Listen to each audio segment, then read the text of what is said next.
Okay, good afternoon, everyone. Warmly welcome all of you to this talk on the new PPE program at NTU. I'm Professor Hu at the School of Social Sciences, and it's a privilege for me to be able to share more on this talk. And of course, there'll be some time available after the end of my talk for any questions that you may have. Right? I'll start off with this very brief paragraph to basically set the setting for what exactly is PPE. Right? It's from a report in the Guardian British newspaper. And it says that on 13th April 2005, on a typical day in modern British politics, philosophy, politics and economics graduate Ed Miliband, who at that point of time was the leader of the Labour Party and launched the party's general election manifesto. That manifesto was examined by the BBC's political editor, which happens to be a PPE graduate, Nick Robinson, also examined by its economics editor, PPE graduate Robert Peston, and of course by the director of the Institute for Fiscal Studies, also another PPE graduate, Paul Johnson.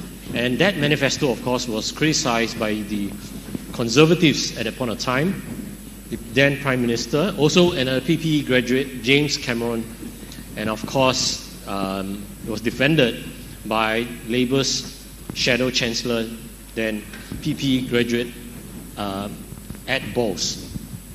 Now, of course, they are all Oxford graduates, but I would argue that a common denominator is that they were all majoring in a similar degree program, which is PPE, which I would argue has given them an edge, especially when it comes to public service contribution and public service leadership. So what exactly is PPE? As you know, it is an integrated major, an interdisciplinary field that essentially draws on the connections and the synergies of all three disciplines of philosophy, politics, and economics, and essentially to help guide thinking and policy towards the advancements of societies and economies. It's essentially like doing, if you are interested in PPE and you sign up for NTU's PPE, it's like doing 3 degrees at once, right? So why PPE? There is this belief that this trinity, this combination of disciplines will uniquely help the student be able to be equipped with certain skill sets that will allow them an edge, particularly in certain industries, both in the public sector and the private sector, which I'll elaborate more. For example, the study of philosophy is meant to enable critical analysis. Right? Philosophy is about, it's not just about answering questions.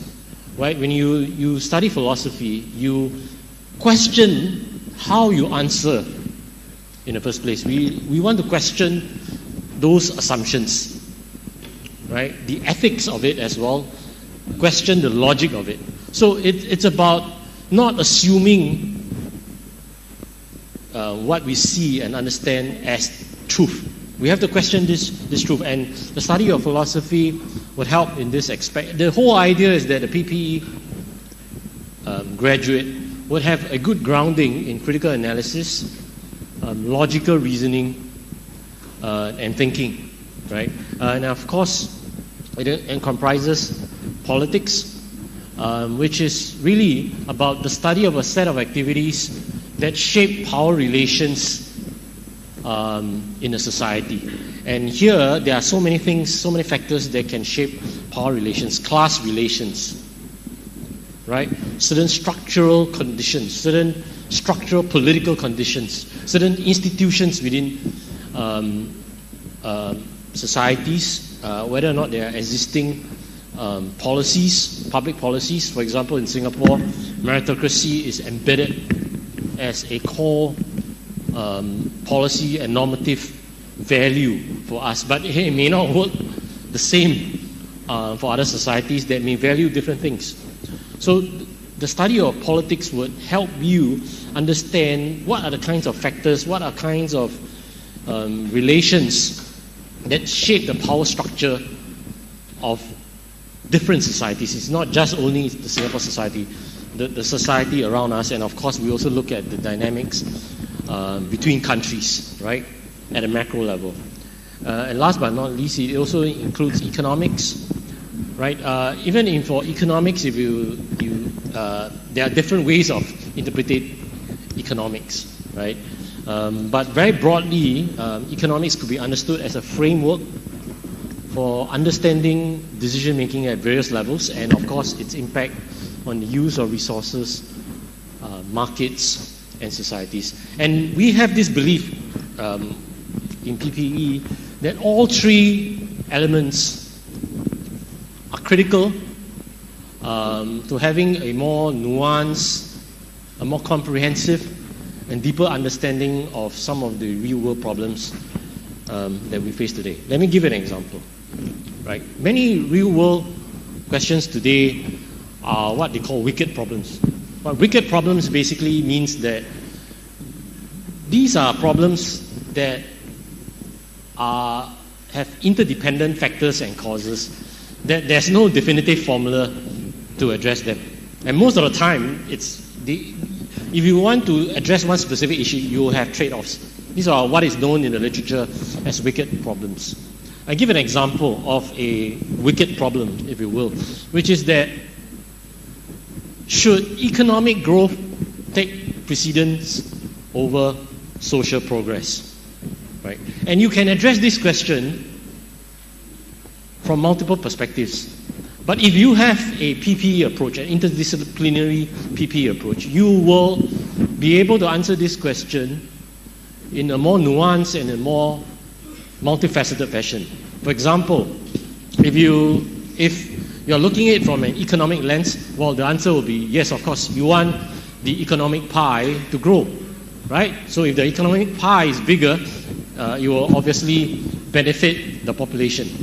However, from a political perspective, it's not just about growing the economic pie, it's how you want to distribute this economic pie, right? And depending on different political ideologies, they would distribute this pie differently, right? So, and if you want to look at this, address this question from a philosophical perspective, you will start to ask yourself, what do you mean by progress? Right? Because different societies value different metrics when it comes to social progress. What is progress in one society may differ in another society, right? So the whole point is that in order to address this, if you will, wicked policy issue, and to be able to have a comprehensive answer, if you have training in an interdisciplinary PPE approach, you will not see things from a single silo. And in fact, at PPE we believe that for a lot of real-world problems, you cannot really understand or analyze them from a single isolated mode of analysis, because it would obviously lead you down to certain biases and certain intellectual tendencies. And to encompass all the three aspects and mindsets of philosophy, politics, and economics, the argument goes that this will give you a more balanced approach. Now, what is it about the PPE degree program at NTU, right? Now, first of all, there are many distinctive features. Number one, there are different PPE degrees around the world. Different universities around the world, they offer PPE degree. right? But at least for the one here at NTU, it's adapted to an Asian and of course Singapore's context. So if you look at some of the core themes that the curriculum will cover, it includes Singapore governance, and it will also include Asian regionalism. And of course also to leverage on NTU's tradition and profile as a leading technological university. We will also look at issues that intersect science and technology and ethics as well. For example, today people talk about AI. But there are also ethical issues involving AI, because if you mismanage it, misinformation could come out of it. And AI, from an ethical perspective, is not good or bad per se, right? It depends on how you use it. So these are, I'm just giving a very brief example of some of the kinds of issues that the curriculum will focus on. Number two, we also have a bipartite, or what is called a tripartite structure of specialization in 2 or 3 disciplines. Basically, meaning this, there's sufficient flexibility. Sometime from around, of course, the first year, the PPE student would have to take all the core courses relating to politics, economics, and philosophy. Sometime around year 3, right? You will be given the chance to specialize, and you can choose, if you so will, choose to specialize on either one of the disciplines, for example, economics or politics, or if you want, you can take all 3 disciplines of philosophy, economics, and politics, with equal weightage on the kinds of modules that you will take, right?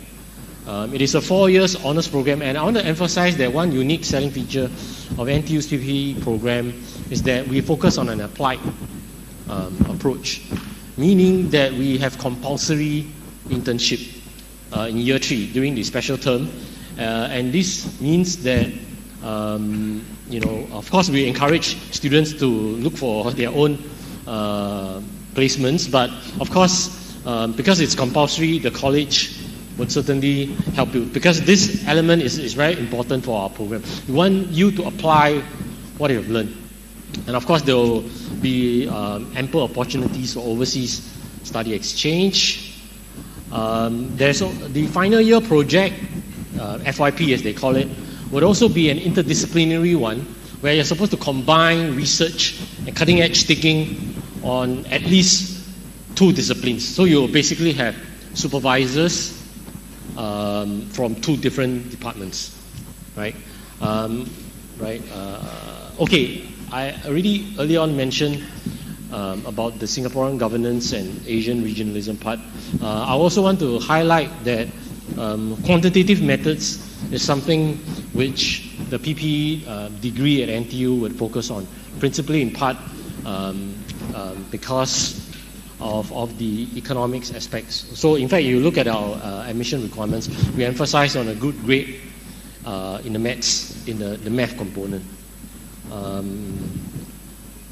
We also have additional special tutorials just for PPE students, which will allow you more opportunities to learn from the faculty, and also to take part in special intellectual activities, take part in workshops, take part in conferences unique to the PPE cohort. And last but not least, this is also new. We also managed to secure funding, which means to say that there will be a dedicated PPE scholarship. Right? So you apply to PPE, and you get in, and if you are among the top students, you'll be eligible for a PPE scholarship. Okay. Yeah, this will be my last slide because I want to leave enough time for Q&A. The very common question that I get asked is, so if I have a PPE degree, what is the field that I'm looking at? Well, basically, essentially, a PPE program is a preparatory program for a career in the public sector, right? It takes a special interest in preparing students for important public service roles, right? It's been mentioned, for example, in UK, they mentioned that PPE, Oxford PPE is like, the Oxford PPE runs, it supposedly runs Britain, right? I don't want to make the same claim for Singapore because different universities also offer PPE programs. But I would say that if you are interested in a career in the public sector, having a PPE degree will give you an edge, right? It certainly will be very beneficial and advantageous. And I would say that if it's even more than just the public sector, it also includes industries in the private sector, such as management, finance, consulting, right? I have a lot of students who go to do risk assessment analysis, right? Even in research, if you want to use PPE as the foundation to, for example, pursue graduate studies at the LKY School of Public Policy. Well, at the end of the day, we want our students to have a global mindset and to be intellectually sophisticated, to be imbued with the kind of training that they will get from all three disciplines. Right. So with that, I've ended my talk. Maybe we have just enough time for 5 minutes of Q&A, and because there's also another talk after mine. But of course, if there's subsequently after both talks, if there's more questions, I'll be available here to speak to anyone, and I'll also be at the booth, the PPE booth, at the Nanyang Auditorium. But first, anyone has any questions on PPE, please feel free to ask. Please feel free to ask. This is your chance and opportunity now. Hello, sir. I just have a question. Like, if I have to compare, say, NUS degree in political science versus, say, NTU PPE, what would you think makes your course special or different, say, from a political science route in the public service? That is a very good question. I don't want to make direct comparisons with NUS or even with SMU. They also have a PPE program.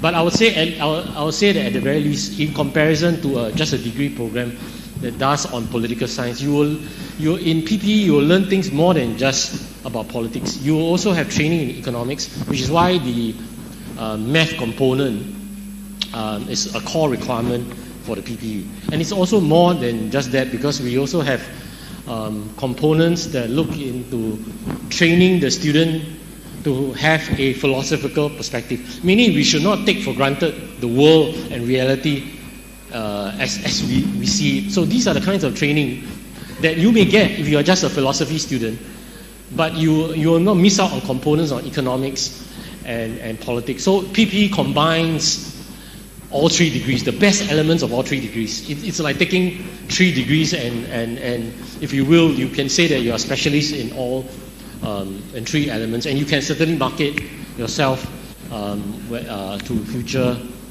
employers. And the second thing I want to emphasize, that at least I think, I may be biased, but at least on NTU's perspective, it is the applied component. The applied component meaning that we have compulsory internship. All the students during year 3, they have to practice what they learn and to see for themselves the real world.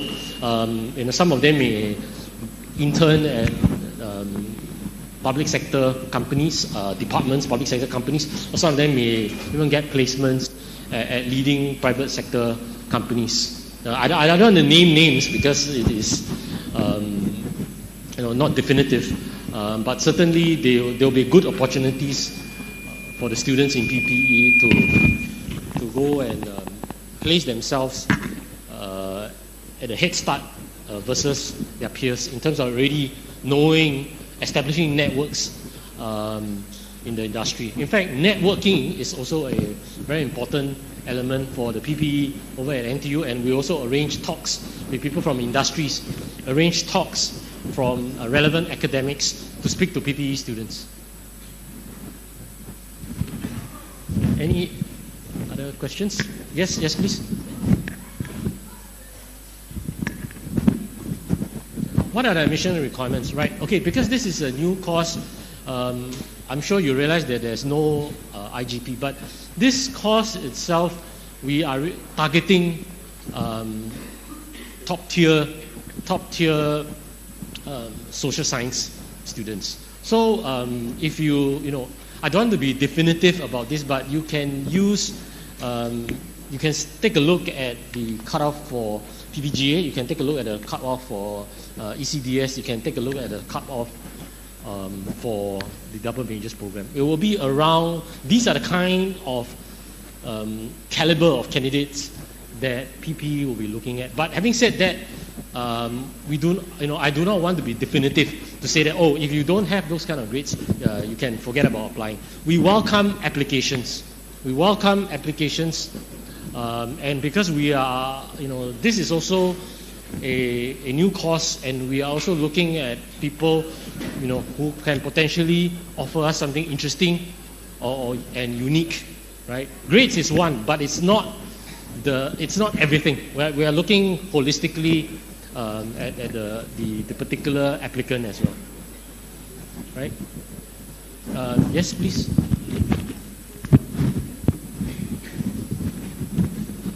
Yes, this will be the last question because we have another talk. Yes.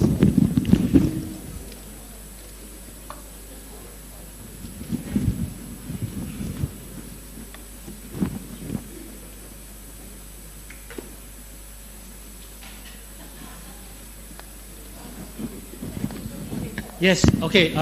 This is considered as a single major, right? Is there an option for a double major or a second major? Not at the present moment, because it's like doing 3 degrees. We don't want to overburden our students with another second major. So at the present moment, if you will just do PPE, it is just purely PPE with these three elements combined into a single integrated major. Okay, I think I have to give the floor now to my esteemed colleague. So I thank you everyone, and if you have more questions on PPE, I'll be available there for you to talk to, right? Okay.